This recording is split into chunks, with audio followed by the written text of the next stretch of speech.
વડોદરાના યુનાઇટેડ વેના ગરબા સામે ખેલૈયાઓમાં નારાજગી વ્યાપી છે। ગરબાના મેદાનમાં ઠેર ઠેર કાદવ કિચડ જોવા મળ્યું અને ખેલૈયાઓમાં ભારે નિરાશા જોવા મળી। મેદાનમાંથી કિચડ દૂર કરવા માટેની કામગીરી થઈ રહી છે। પહેલા નોરતે થયેલા કડવા અનુભવના કારણે હવે જે ખેલૈયાઓ છે તેઓ રિફંડ લેવા માટે પડાપડી કરી રહ્યા છે। વરસાદ આવશે તો આજે પણ ગરબા નહીં થઈ શકે ત્યારે ખેલૈયાઓ જે માંગ કરી રહ્યા છે, કારણ કે તેમને મુશ્કેલી પડી છે અને એટલી બધી મોંઘી અહીંયા ટિકિટો હોય છે, પાસ હોય છે, લોકો તેના માટે લાઈનો લગાવતા હોય છે અને ત્યારબાદ પણ તેમને જો સુવિધા ન મળે તો તેઓ આ રીતે આક્રોશિત થાય તે વ્યાજબી છે। યુનાઇટેડ વે ઓફ બરોડાની ગરબાની પાવતી છે રિફંડની। અમે 2 પાસ લીધા, મારો ને મારી વાઈફનો, અને અહીંયા આખા ગ્રુપમાં આવીએ છીએ।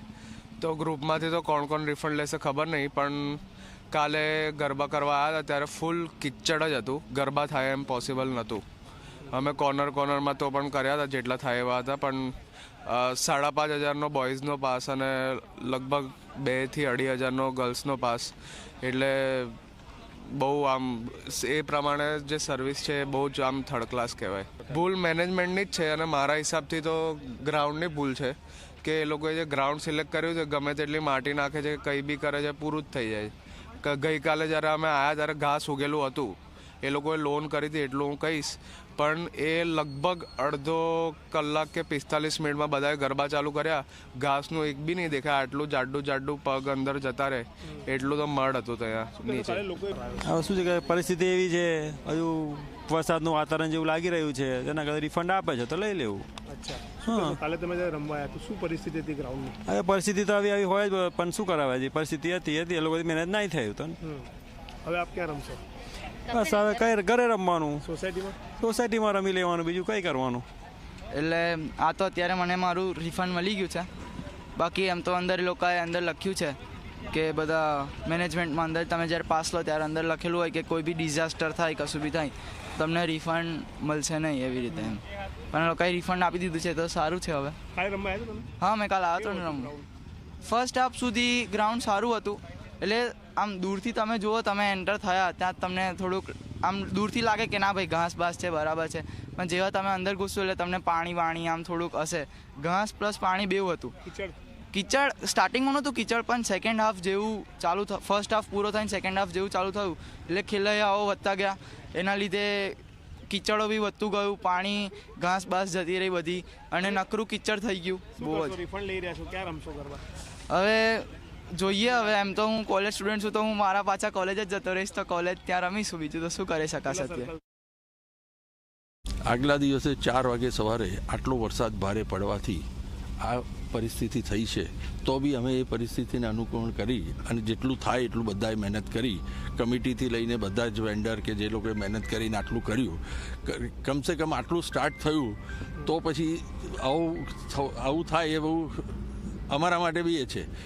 જેને પૈસા ખર્ચ્યા છે એને તકલીફ તો લાગે જ। હું બી આ સંજોગોમાં પૈસા ખર્ચીને પાસથી રમતો હતો તો મને બી તકલીફ હતી, તે વખતે આવું થાય, પણ આમાં કુદરતની સામે એમને બી જોવું જોઈએ ને કે કેવી રીતે કરીએ છીએ। ઓનલાઈન જ જેને જ્યાંથી આ પેમેન્ટ કર્યું છે એ જ પેમેન્ટ 5 થી 7 દિવસમાં એમને મળી જશે।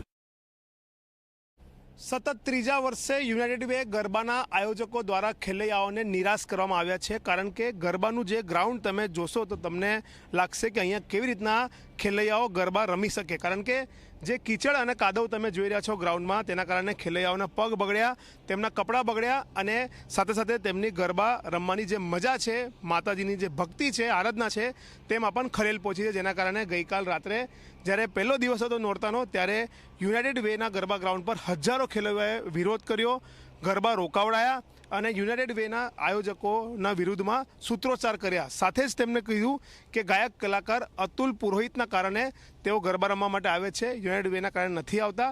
એટલે ક્યાંક ને ક્યાંક કહી શકાય કે જે નારાજગી જે છે તે સીધી રીતના ગરબા આયોજકો સામે ખેલૈયાઓની જોવા મળી રહી છે, અને તેના કારણે જે આયોજકો છે તે નિષ્ફળ સાબિત થયા છે।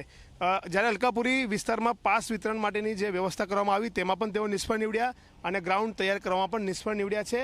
પરંતુ હવે બીજા દિવસે આપ જોઈ શકો છો કે રોલર ફેરવવામાં આવી રહ્યું છે, ગ્રાઉન્ડ તૈયાર કરવામાં આવી રહ્યું છે, મજૂરોની જે ટીમ છે તે ગ્રાઉન્ડમાં ઉતારીને ગ્રાઉન્ડને રમવા લાયક બનાવવામાં આવી રહ્યું છે. આયોજકોનું કહેવું છે કે જો આજે તડકો રહ્યો તો તેઓ આ મેદાન તૈયાર કરી શકશે અને વરસાદ પડ્યો તો આજે ગરબા થવાની શક્યતા નહીવત છે. સાથે જ તેઓ કહી રહ્યા છે કે જે પણ ખેલૈયાઓને પોતાના પૈસા પરત જોતા હોય, એ પ્લેયર પાસ હોય કે વ્યુઅર પાસ હોય, તે બંને પાસના ખેલૈયાઓને તેઓ પૈસા પરત આપવા માટે તૈયાર છે. તેઓ પોતાના પૈસા જે રિફંડ છે તે અહીંયાથી ચૂકવી દેશે 5 થી 7 દિવસની અંદર. એટલે ક્યાંક ને ક્યાંક કહી શકાય કે એક તરફ મોટા પ્રમાણમાં આયોજન કરવું અને ત્યાર પછી જ્યારે નિષ્ફળ નીવડે તો લોકોને પૈસા પરત આપવાની તૈયારી દાખવીને ઘમંડ બતાવવું, તે પ્રકારની આ જે વૃત્તિ છે તે યુનાઇટેડ વેના આયોજકોની જોવા મળી રહી છે. ત્યારે સવાલ એ જ થઈ રહ્યો છે કે સેવાના ઉદ્દેશ્ય સાથે જ્યારે ગરબા રમાડવામાં આવતા હોય તો ત્યારે સેવાનો જ ઉદ્દેશ્ય રાખવો જોઈએ, નહીં કે પૈસા કમાવાનો. પરંતુ ક્યાંક ને કહી શકાય કે આ ગરબામાં કરોડો રૂપિયાની કમાણી કરીને જે આયોજકો છે તે એકદમ નિમ્ન કક્ષાની સુવિધા ખેલૈયાઓને આપી રહ્યા છે, જેના કારણે સતત 3જા વર્ષે આજે ખેલૈયાઓ રોષ વ્યક્ત કરી રહ્યા છે અને જે મેનેજમેન્ટ કમિટી છે તેમના વિરુદ્ધમાં સૂત્રોચ્ચાર કરતા દેખાઈ રહ્યા છે. કેમેરામેન મુકુંદ દવે સાથે રવિ અગ્રવાલ, ઝી મીડિયા, વડોદરા.